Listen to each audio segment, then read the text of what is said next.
Hello friends, I hope you all are doing well. This is Shikha here from Let's Crush the Science.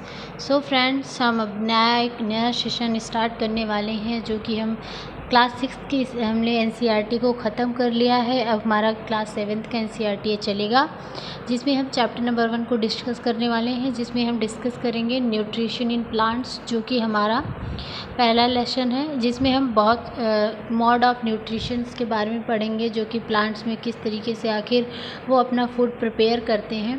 तो इन सब चीज़ों को देखने से पहले हमें जो हमने क्लास 6 में बहुत चीज़ें इससे रिलेटेड पढ़ी थी, तो उसके बारे में एक क्विक रिवीजन ले लेते हैं। ठीक है, तो अगर हम न्यूट्रिशन इन प्लांट्स के बारे में बात करें तो सबसे पहले हम न्यूट्रिशंस के बारे में अगर हम बात करें, आखिर न्यूट्रिशन होता क्या है। तो हमने क्लास 6 में देखा था कि किसी भी लिविंग ऑर्गेनिज्म को फूड की ज़रूरत होती है। ठीक है, कोई भी अगर लिविंग ऑर्गेनिज्म है तो उन्हें किसकी ज़रूरत होती है, फूड की ज़रूरत होती है। और आखिर फूड उनके लिए ज़रूरी क्यों होता है और फूड किन किन चीज़ों से मिलके बना होता है। तो फूड में आपको कार्बोहाइड्रेट देखने को मिलता है। ठीक है, कार्बोहाइड्रेट ये फूड के कंपोनेंट्स है। कार्बोहाइड्रेट हो गया, फैट्स हो गए, जो विटामिन्स हो गई आपकी, ये सब क्या है, ये सब कंपोनेंट्स हैं। और एक चीज़ और आपको देखने को मिलती है, वो है प्रोटीन। ठीक है, तो ये जो 3-4 चीज़ें हमने बात की इनके बारे में, तो ये क्या है, ये कंपोनेंट्स हैं। ये क्या है, फूड के कंपोनेंट्स हैं और इन्हीं को क्या कहते हैं, न्यूट्रिशंस कहते हैं। ठीक है, तो हमने जब जान लिया कि आखिर फूड के कंपोनेंट्स क्या हैं, तो हमने बात किया कार्बोहाइड्रेट्स के बारे में, प्रोटीन्स के बारे में, विटामिन्स के बारे में और फैट्स के बारे में। ठीक है, और ये सब क्यों ज़रूरी होता है, क्योंकि किसी भी लिविंग ऑर्गेनिज्म को ग्रोथ की ज़रूरत होती है, डेवलपमेंट की ज़रूरत होती है। ठीक है, तो इन सब चीज़ के लिए क्या चाहिए, उन्हें फूड चाहिए। तो इन सब के बारे में हम इसमें देखेंगे। इसके अलावा आपको चलिए इसमें मोड ऑफ़ न्यूट्रिशंस के बारे में हम डिस्कस करते हैं। अगली हेडिंग जो है हमारी, तो इसमें हम क्या बात करने वाले हैं, the plants are the only organism that can prepare food for themselves by using carbon dioxide and minerals. तो हमने पिछले चैप्टर में भी इन सब के बारे में देखा था, मतलब पिछले चैप्टर से मेरा मतलब है क्लास 6 की एनसीईआरटी में हमने ये सब देखा था कि प्लांट्स जो है सिर्फ ऐसे एक मात्र ऑर्गेनिज्म हैं, ऐसे जीवित प्राणी हैं जो कि एक तरीके से कह सकते हैं, क्योंकि ये लिविंग है। तो इसमें क्या होता है कि ये खुद से अपना फूड प्रिपेयर कर सकते हैं, किसकी हेल्प से, वाटर की हेल्प से। इनको H2O चाहिए और इनको ये और मतलब एटमॉस्फेयर से CO2 ले लेते हैं। ठीक है, इसकी हेल्प से ये क्या करते हैं, ये अपना फूड प्रिपेयर करते हैं। फिर उसके बाद क्या है, the raw materials are present in their surrounding. तो वही बात हो गई, इनके चारों तरफ जो जैसे कि एटमॉस्फेयर से CO2 ले लिया और H2O ले लिया, तो यही सब तो हुए, सराउंडिंग इनके अवेलेबल है। और क्या है, the nutrients enable living organisms to build their bodies, to grow, to repair damage parts of their bodies and provide the energy to carry out life processes.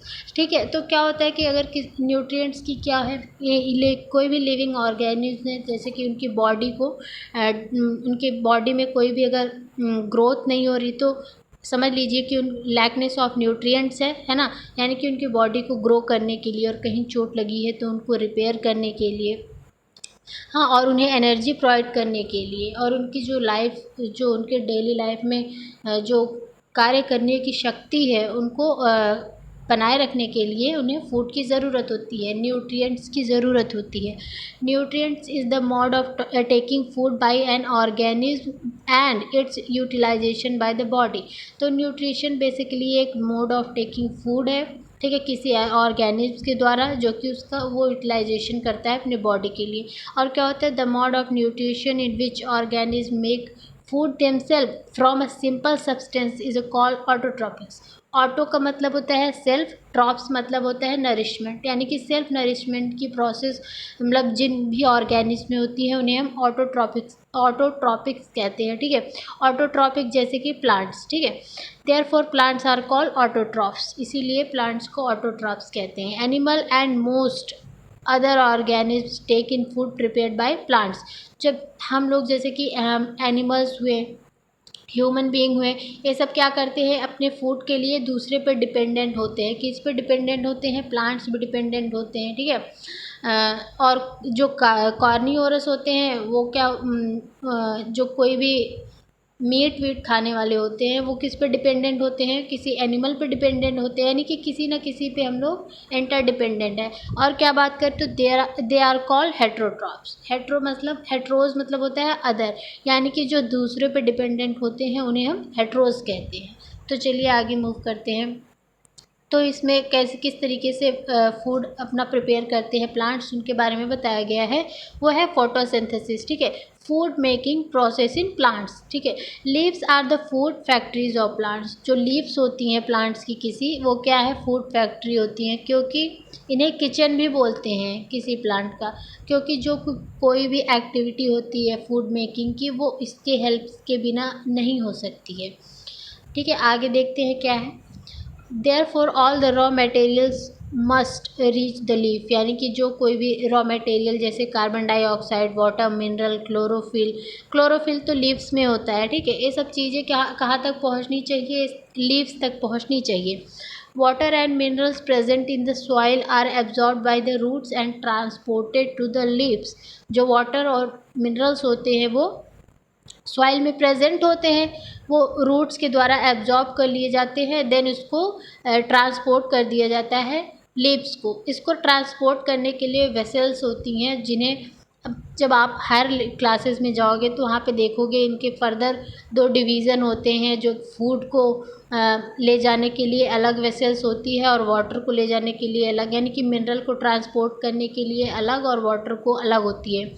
जो वाटर को ट्रांसपोर्ट करती है उसे जाइलम कहते हैं, और जो मिनरल्स को ट्रांसपोर्ट करते हैं उन्हें फ्लोएम कहते हैं। अब आगे जाओगे तो और ज़्यादा आपको ऐसे आगे जैसे जैसे एनसीईआरटी की एक खासियत है कि आप जैसे छोटे क्लास में हैं तो आपको थोड़ा बेसिक नॉलेज देंगे वो, लेकिन जैसे जैसे आप आगे बढ़ते जाएंगे तो आपको उसके बारे में ब्रीफ नॉलेज होता जाएगा। तो ठीक है, चलिए आगे देखते हैं। Carbon dioxide from air is taken in through the tiny pores present on the surface of leaves, ठीक है। जो कार्बन डाइऑक्साइड होता है वो लीव्स जैसे ये लीव्स है तो इन छोटे छोटे पोर्स होते हैं, ठीक है। उसके थ्रू वो क्या करते हैं, उसको इनटेक कर लेते हैं एयर से। जो उनके एटमॉस्फेयर में जो हमारे सराउंडिंग एयर, इसमें कार्बन डाइऑक्साइड भी तो होता है 0.03%, ठीक है। तो वो एटमॉस्फेयर से उसको ले लेते हैं और क्या करते हैं, These pores are surrounded by guard cells. Such pores are called stomata. तो कुछ इस तरीके का होता है स्टोमेटा, कुछ इस तरीके का स्टोमेटा का स्ट्रक्चर होता है। उसमें क्या होता है कि यहाँ पे गार्ड सेल्स होती हैं, एक किनारे किनारे जो है ये गार्ड सेल्स है और सेंटर में क्या है आपको स्टोमेटा देखने को मिलता है। इसी के थ्रू क्या होता है, एयर से क्या करते हैं वो कार्बन डाइऑक्साइड को ले लेते हैं। Water and minerals are transported to the leaves by the vessels which run like pipes throughout the, हमने बात किया इसके बारे में कि जाइलम फ्लोएम के थ्रू होता है, ठीक है। आगे देखते हैं क्या, they form a continuous path और passage for the nutrients to reach the leaf, they are called vessels. तो वही बात हुई कि एक कॉन्टीन्यूअस पाथ बनाते हैं, जिससे हमने बात किया कि वाटर के लिए जाइलम होता है और मिनरल्स के लिए फ्लोएम होता है। ये दोनों वेसल्स क्या करती हैं, स्टेम के थ्रू होते हुए लीव्स तक पहुंचती हैं, ठीक है। The leaves have a green pigment called chlorophyll. जो लीव्स होती है इसमें एक ग्रीन पिगमेंट होती है, उन्हें क्लोरोफिल कहते हैं, और इन्हीं की वजह से जो पत्तियां होती हैं वो ज़्यादातर ग्रीन दिखाई देती हैं। It helps leaves to capture the energy of the sunlight. इसकी मदद से क्या होती है, लीव्स जो सन की इंसोलेशन पड़ती है उसको कैप्चर कर लेती हैं, उनको ट्रैप कर लेती हैं। This energy is use to synthesize, यानी कि prepare food for carbon dioxide and water. यही एनर्जी क्या की जाती है, यूज़ की जाती है। जो सन की एनर्जी है इसको यूज़ कर वो इसकी हेल्प से सिंथेसाइज करते हैं, यानी कि प्रिपेयर करते हैं अपने फूड को from carbon dioxide and water. तो हमने 6th की एनसीईआरटी डिस्कस कर रहे थे तो उसमें भी हमने कई बार आपको एक इक्वेशन बताई थी। आगे चल के अभी मैं उसको फिर से डिस्कस करूँगी, तब तक के लिए थोड़ा सा समझ लेते हैं आखिर है क्या। Since the synthesis of a food occurs in the presence of sunlight it is called photosynthesis. क्योंकि ये जो प्रोसेस है फूड प्रिपेयरिंग की ये सनलाइट में हो रही है, तो इसीलिए इसको क्या कहा जाता है, फोटोसिंथेसिस, यानी प्रकाश संश्लेषण की प्रक्रिया, ठीक है।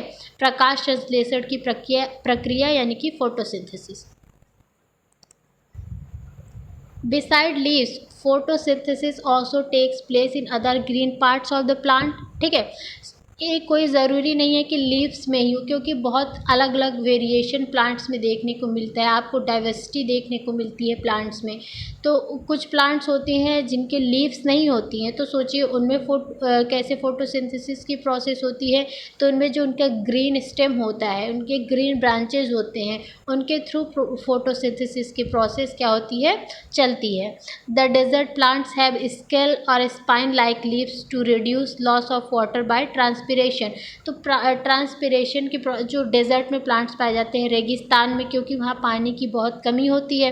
तो उस पानी, क्योंकि लीव्स जितने भी प्लांट होते हैं उनके अगर लीव्स है, तो हमने पढ़ा था क्लास 6 की एनसीईआरटी में कि अगर लीव्स हैं तो हमने एक एक्टिविटी किया था कि उसके लीव्स को एक पॉलीथीन से कवर कर दिया। तो थोड़ी देर के बाद हमने देखा कि उसमें से कुछ इवेपरेट होके वाटर निकला है ना।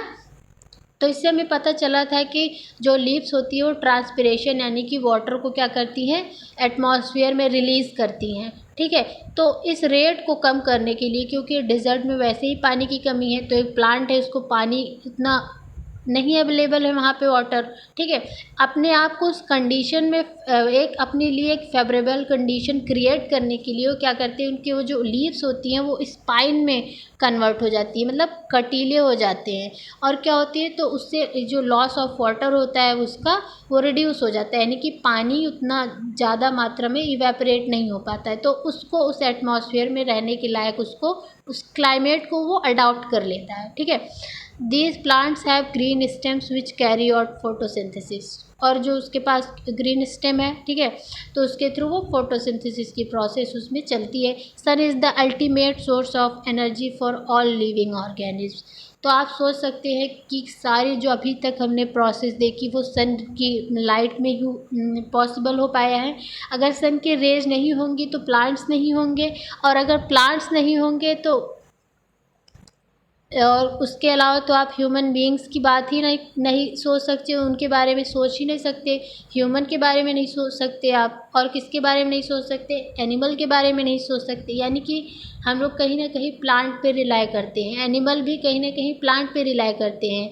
एक तरीके से वो हमारे क्या है, प्राइमरी प्रोड्यूसर है। ठीक है, प्राथमिक मतलब क्या बोलते हैं, प्रोड्यूसर को जो कुछ प्रोड्यूस करे। ठीक है, तो इस तरीके से हम एक सन जो है अल्टीमेट सोर्स है एनर्जी की, जो हर एक और लिविंग ऑर्गेनिज्म के लिए बहुत ज़्यादा इम्पोर्टेंट उसका एक प्लेस है। ठीक है, the process can be represent in the equation. तो चलिए वो इक्वेशन हम लोग करके यहाँ पे देखते हैं। हमने यही देखा था कि एटमॉस्फेयर से CO2 लेगा और वाटर लेगा सॉइल से। ठीक है, और यहाँ से सनलाइट लेगा, वो सन से सनलाइट लेगा, और उसके पास तो क्लोरोफिल है ही। ठीक है, क्लोरोफिल है ही। और उसके बाद एक क्या बनाएगा, इसके बाद वो जो इक्वेशन बनेगी उसके बाद बनेगी यहाँ पे, आप चाहे यहाँ पे कार्बोहाइड्रेट लिखें, कार्बोहाइड्रेट्स प्लस क्या होगा, एटमॉस्फेयर में O2 रिलीज़ कर देगा। ठीक है, तो कार्बोहाइड्रेट्स के बारे में एक बात हम आपको बता दें कि कार्बोहाइड्रेट्स हमने उसको 6th में पढ़ा था कि कार्बोहाइड्रेट्स किन किन चीज़ों से मिलकर बना है। तो कार्बोहाइड्रेट्स कार्बन से बना है, और इसमें क्या है, हाइड्रोजन है यानी कि H2O है, प्लस इसमें क्या है, इसमें ऑक्सीजन है। ठीक है, ये सब चीज़ें मिलके कार्बोहाइड्रेट्स का फॉर्मेशन करती हैं। तो यहाँ पे दिखाया गया है कि सन रेज हैं, ये लीव्स है, एटमॉस्फेयर से इसने कार्बन डाइऑक्साइड लिया, और इसमें लीव्स में क्लोरोफिल जो है इनबिल्ट है ना, पहले से ही। और यहाँ से रूट से उसने वाटर और मिनरल्स लिए, एंड उसके बाद ये सारी प्रोसेस हुई, और उसके बाद कार्बोहाइड्रेट या ग्लूकोज का फॉर्मेशन हुआ, और ऑक्सीजन एटमॉस्फेयर में फिर से रिलीज़ हो गया। इस तरीके से ये साइकिल चलती रहती है। तो यहाँ पे ही स्टोमेटा का डायग्राम दिखा है, ये लीफ है उसका एक इनलार्ज व्यू है, वहाँ पे स्टोमेटा के बारे में बताया गया है कि ये देखिए किनारे किनारे गार्ड सेल्स हैं, बीच में क्या है, स्टोमेटल ओपनिंग है, इसी के थ्रू कार्बन डाइऑक्साइड वो इनटेक कर लेता है प्लांट। चलिए यहाँ पे एक सेल के बारे में बताया गया है कि सेल है क्या। तो बात आपको बता दें कि सेल जो होता है structural basic unit of life, किसी भी लिविंग ऑर्गेनिज्म का बेसिक यूनिट होता है, और जितने भी स्ट्रक्चरल और फंक्शनल एक्टिविटीज़ होती है लिविंग ऑर्गेनिज्म की, वो सेल के थ्रू ही परफॉर्म होती हैं। ठीक है, तो हम अगर बात करें तो सबसे पहले इसको डिस्कस करने से पहले सेल के बारे में कुछ बेसिक इन्फॉर्मेशन है उसके बारे में देख लेते हैं कि आखिर सेल की यहाँ पे जब बात आई है तो सेल को किसने डिस्कवर किया था। ये बहुत इंपॉर्टेंट क्वेश्चन होता है। तो बता दें कि cell was first discovered by Robert Hooke. ठीक है, रॉबर्ट हुक थे एक, उन्होंने क्या किया था, सेल को डिस्कवर किया था। कब किया था? 1665 में, रॉबर्ट हुक में। और ये कॉर्क से इसको डिस्कवर किया था। वो एक डेड मतलब एक डेड मतलब एक ऑर्गेनिज्म था, वो डेड हो चुका था, उससे कॉर्क से उसका एक मतलब कॉर्क जो होता है वो लकड़ी का बना होता है। ठीक है, वुडन होता है, उसको उन्होंने कट किया तो देखा कि उसमें कुछ रूम लाइक स्ट्रक्चर्स है। मतलब सेल्स का मतलब ही होता है स्मॉल रूम। सेल एक लैटिन वर्ड है, उसका मतलब होता है स्मॉल रूम। तो इसी से इसका टर्म क्वाइन हुआ है कि मतलब आखिर सेल्स का एक्चुअली मतलब क्या होता है। तो वही यहाँ पे बताया गया था कि you have seen that buildings are made of bricks similarly. ठीक है, ईंटों से बना होता है, मतलब मान लो ये ब्रिक्स है, जोड़ के ऐसे बना। ठीक है, the bodies of living organism are made of a tiny units called cell. इसी तरीके से जो ह्यूमन किसी भी लिविंग ऑर्गेनिज्म, किसी जीवित प्राणी की अगर उसका शरीर है तो वो भी छोटे छोटे यूनिट से मिलके बना होता है, तो उन्हीं को क्या कहते हैं? सेल्स कहते हैं। तो ये क्योंकि क्लास 7 के हिसाब से इसको लिखा गया है इसे एनसीईआरटी को, इसलिए कुछ मतलब बहुत बेसिक लैंग्वेज में उन्होंने इसे लिखने की कोशिश की है। ठीक है, cells can be seen only under the microscope, यानी कि उन्हें हम नेक्ड आई से नहीं देख सकते, उन्हें हम माइक्रोस्कोप्स के थ्रू ही देख सकते हैं, क्योंकि वो बहुत ज़्यादा छोटे होते हैं। ठीक है, नेक्ड आई से नहीं देख सकते। Some organism are made up of only one cell, यानी कि सेल, अगर हम ऑर्गेनिज्म की बात करें तो कुछ होते हैं जो कि एक सेल से बने होते हैं, कुछ होते हैं जो कि मोर देन वन सेल से बने होते हैं। तो जो एक सेल से बने होते हैं उन्हें प्रोकैरियोटिक कहते हैं, और जो एक से ज़्यादा सेल से बने होते हैं उन्हें यूकैरियोटिक कहते हैं।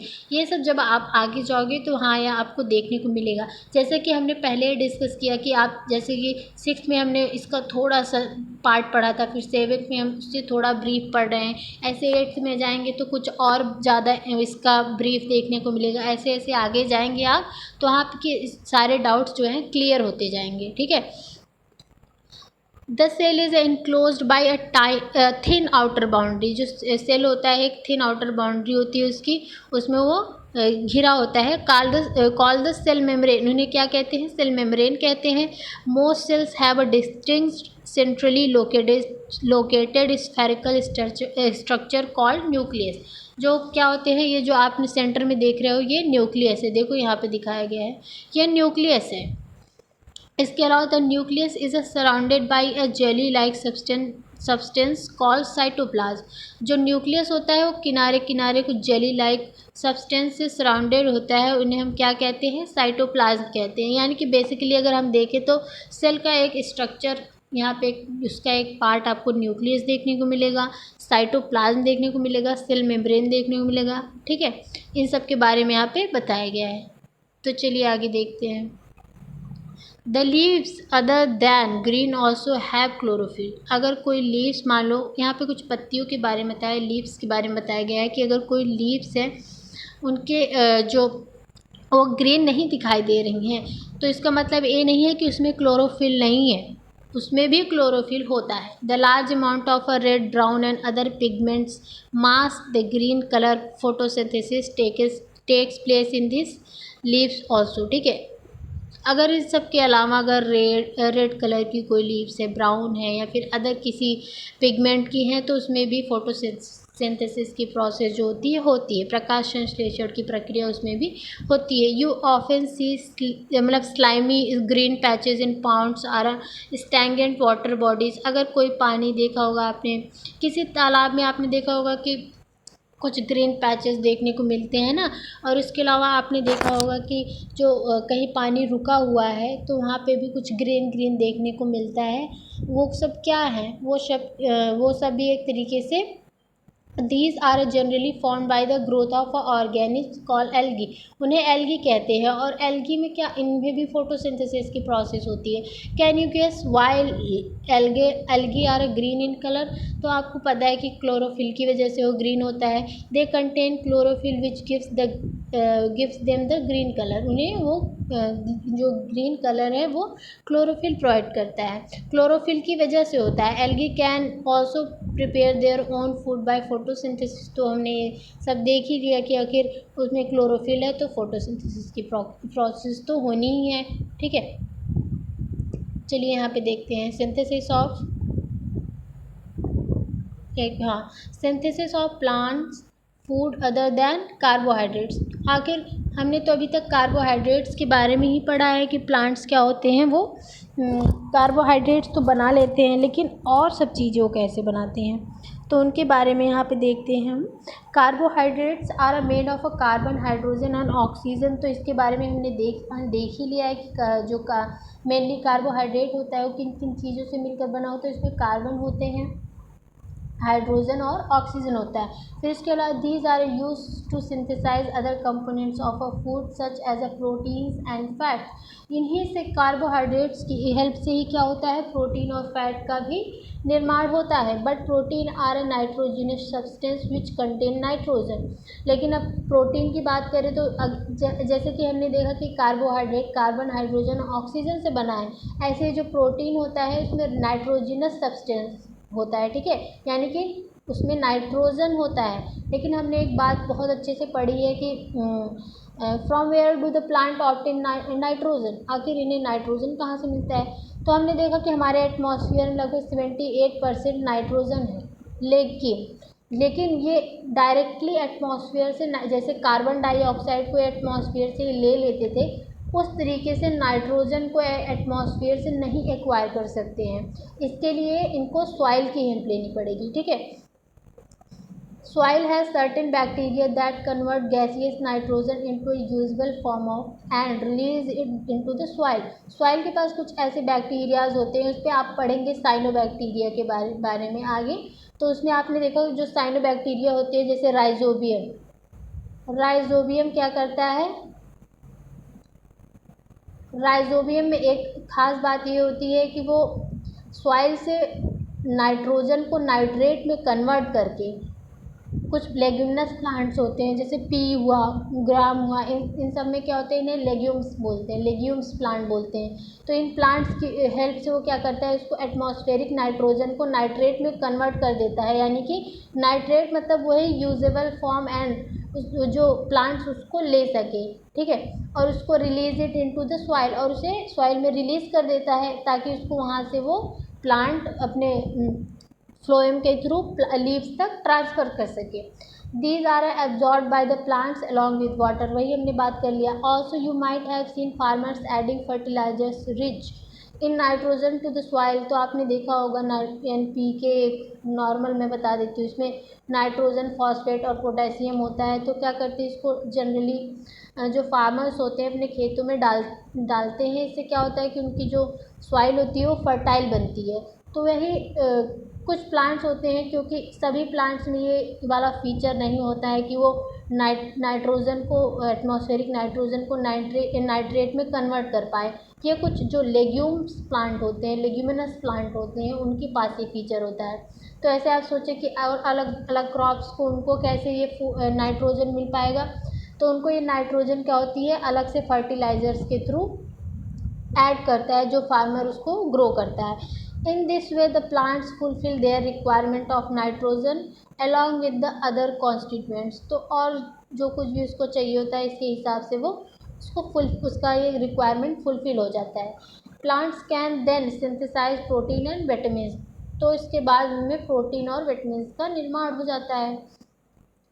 Other modes of nutrition in plants. तो अब तक तो हमने पढ़ा कि mode of nutrition in plants simple हमने एक फोटोसिंथेसिस पढ़ी, लेकिन इसके अलावा भी बहुत से ऐसे मोड्स ऑफ मतलब अदर होते हैं modes of nutrition in plants, तो उनके बारे में हम लोग पढ़ लेते हैं। वो क्या है, there are some plants which do not have chlorophyll. तो सोचिए अभी तक तो हमने देखा कि क्लोरोफिल होता है तो इसकी मदद से वो सनलाइट को ट्रैप कर लेता है और बाकी एटमॉस्फेयर से कार्बन डाइऑक्साइड और वो अपने जाइलम से क्या लेता है, वाटर ले लेता है, तो इससे उसका जो उसके फूड का रिक्वायरमेंट है वो कंप्लीट हो जाता है। लेकिन सोचो अगर इसके पास क्लोरोफिल ना हो तो क्या हो, तो अपना फूड तो नहीं सिंथेसाइज कर पाएंगे, अपना फूड तो नहीं प्रिपेयर कर पाएंगे। तब उसके बाद वो कैसे सर्वाइव करते हैं, तो उनके बारे में देखते हैं। How do they survive and from where do they derive nutrition. तो वो कहाँ से आखिर कैसे सर्वाइव करते हैं और वो कहाँ से वो न्यूट्रिशन डिराइव करते हैं, तो उसके बारे में हम लोग देखते हैं।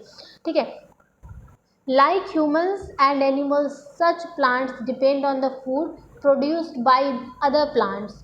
They use the heterotrophic mode and nutrition. तो इन्हें भी जैसे हमने देखा कि हेट्रोट्रॉफिक, हेट्रो का मतलब हमने पढ़ा कि अदर यानी कि दूसरे पे जो डिपेंडेंट हो, तो जैसे ह्यूमंस और एनिमल्स हैं प्लांट्स पे डिपेंडेंट है, उसी तरीके से बहुत से प्लांट्स हैं जो कि किसी दूसरे प्लांट पे डिपेंडेंट होते हैं।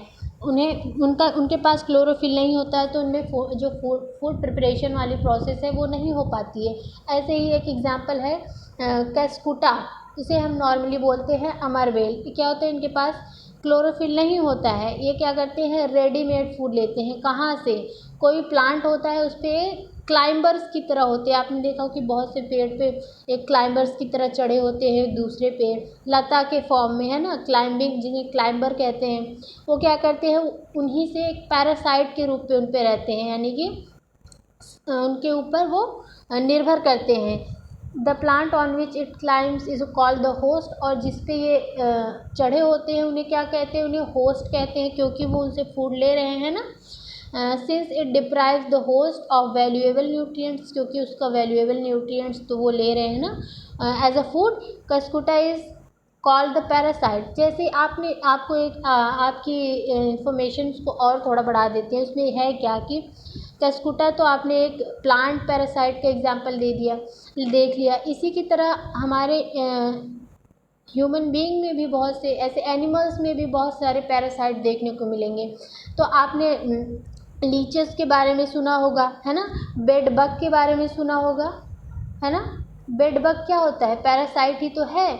मॉस्किटोज़ के बारे में सुना होगा, मच्छर, वो भी तो पैरासाइट ही है, वो ब्लड सक करते हैं फ्रॉम ह्यूमन बॉडी, है ना। तो क्या है, वो हम पे डिपेंडेंट है, यानी कि वो हमारे पैरासाइट है, हम उनके होस्ट है, क्योंकि हमारे वो वैल्यूएबल न्यूट्रिएंट्स को हमसे ले रहे हैं। ठीक है, तो चलिए, आई होप मैं आपको समझा पाई होंगी। तो यहाँ पे देखिए किस तरीके कस्कुटा का पेड़ दिखाया, ये एक ट्री दिखाया गया है, उस पर देखिए चढ़ा हुआ है कुछ, वही है दिखाया गया। ये होस्ट हो गया, जिस पे ये चढ़ा है वो होस्ट हो गया।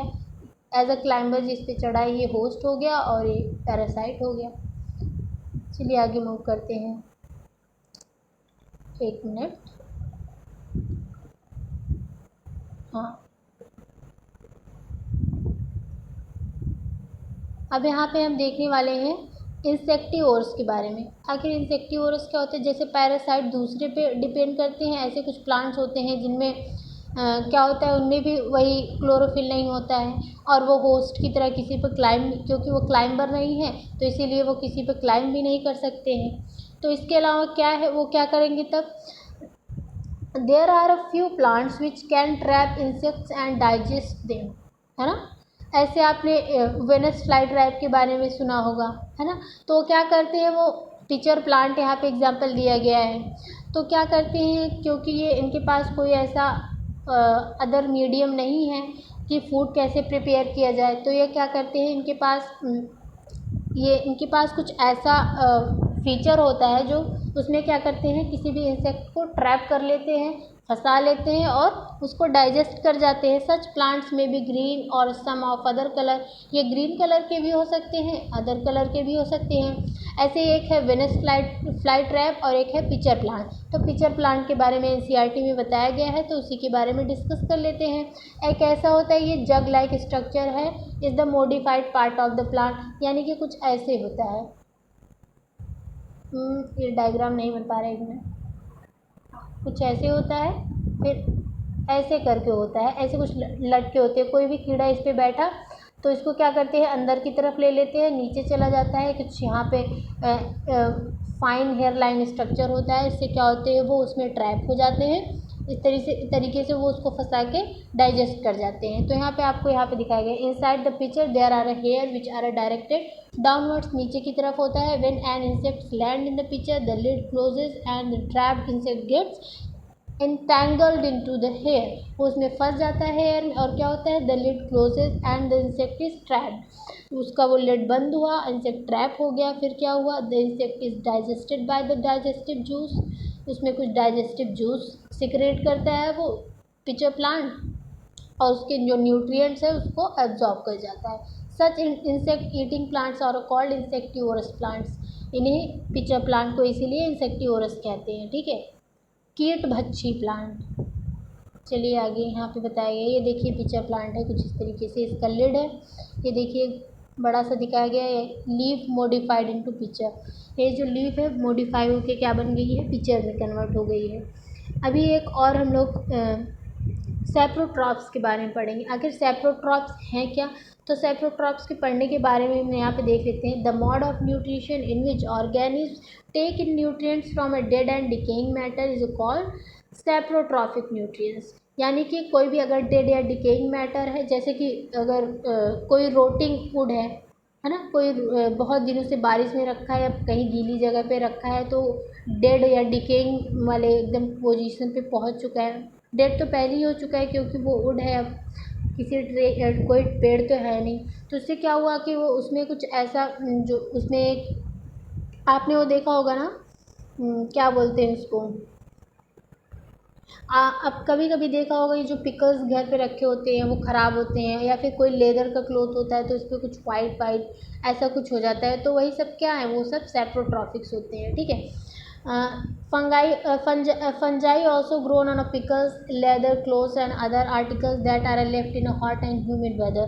किसी भी गर्म या बहुत ज़्यादा आर्द्र मौसम में, किसी यानी कि कोई वेट क्लाइमेट में आप उसको रख देंगे ज़्यादा समय तक के लिए, क्या होगा फिर, और during the rainy season they spoil many things. इस तरीके से क्या होते हैं, जो सेप्रोट्रॉप्स होते हैं बहुत सारी चीज़ों को स्पॉइल कर देते हैं। सेप्रोट्रॉप्स के बारे में यहाँ पे बताया गया है किस तरीके से, देखिए मशरूम जो है सेप्रोट्रॉप्स के एग्जाम्पल हैं। यहाँ पे देखिए, इसको तो आप एक्टिविटी के थ्रू भी समझ सकते हैं। आप ब्रेड, मतलब एक ब्रेड रखिए घर पे, उसको थोड़ा कुछ दिन तक कहीं अलग जगह पे रख दीजिए, थोड़ा सा हल्का वेट करके, आप देखेंगे उसमें कुछ ऐसे जो फंजाई होते हैं वो ग्रो करने लगते हैं। जो फंजाई होते हैं वो एटमॉस्फेयर में, इसके जो स्पर्म होते हैं वो स्पोर होते हैं, सॉरी स्पोर होते हैं वो, स्पोर, हाँ स्पोर होते हैं जो एटमॉस्फेयर में रहते हैं।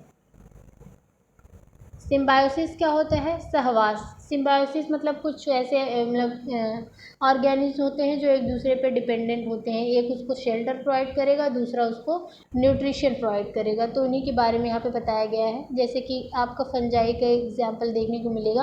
एक यहाँ पे देखिए, the plants provide nutrients to fungus and in return the provides water and certain nutrients. क्या होता है, प्लांट जो होता है वो जो फंगस होता है उसको न्यूट्रिएंट्स प्रोवाइड करता है, और बदले में जो फंगस होता है उसको वाटर और सर्टेन न्यूट्रिएंट्स प्रोवाइड करते हैं।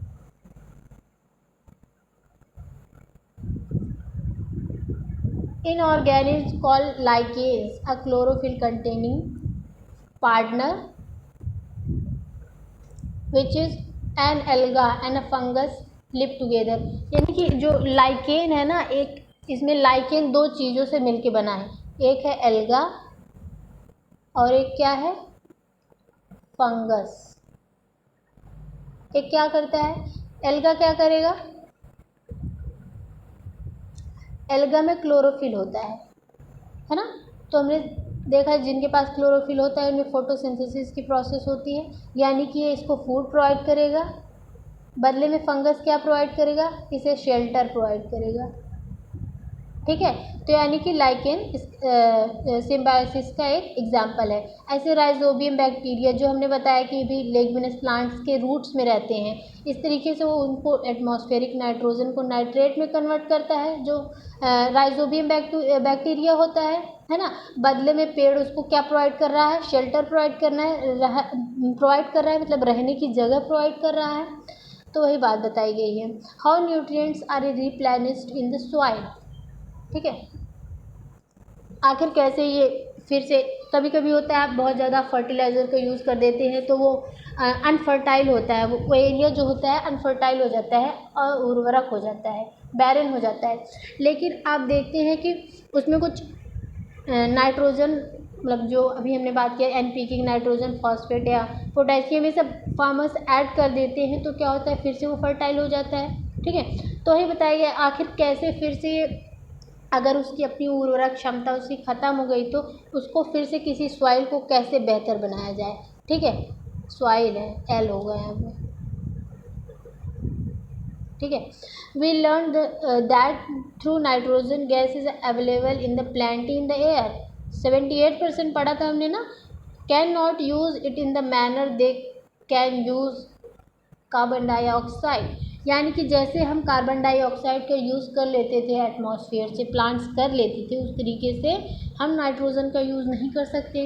दे need nitrogen in a soluble form, यानी कि इन्हें सॉल्युबल फॉर्म में नाइट्रोजन चाहिए। The bacterium called rhizobium take atmospheric nitrogen and convert it into a usable form. तो राइजोबियम के बारे में हमने अभी पढ़ा कि राइजोबियम एक बैक्टीरिया है जो कि लेग्यूमिनस प्लांट में पाया जाता है। जो यहाँ पे लिखा है मैं वही आपको एक्सप्लेन कर दे रही हूँ, ठीक है।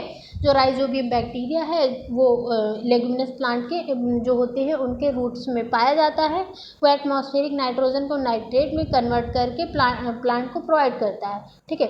But rhizobium can not make it own food, अपना खुद का भोजन नहीं प्रोवाइड बना सकता है। So it often lives in the roots of gram, हमने बताया लेग्यूमिनस प्लांट्स में आपको ग्राम देखने को मिलेगा, पी, मूंग, ज़्यादातर फली वाली जितनी भी चीज़ें होती हैं ये सब फली होते हैं इनके ना, beans and other legumes and provides them with nitrogen, वो उसको नाइट्रोजन प्रोवाइड करेगा।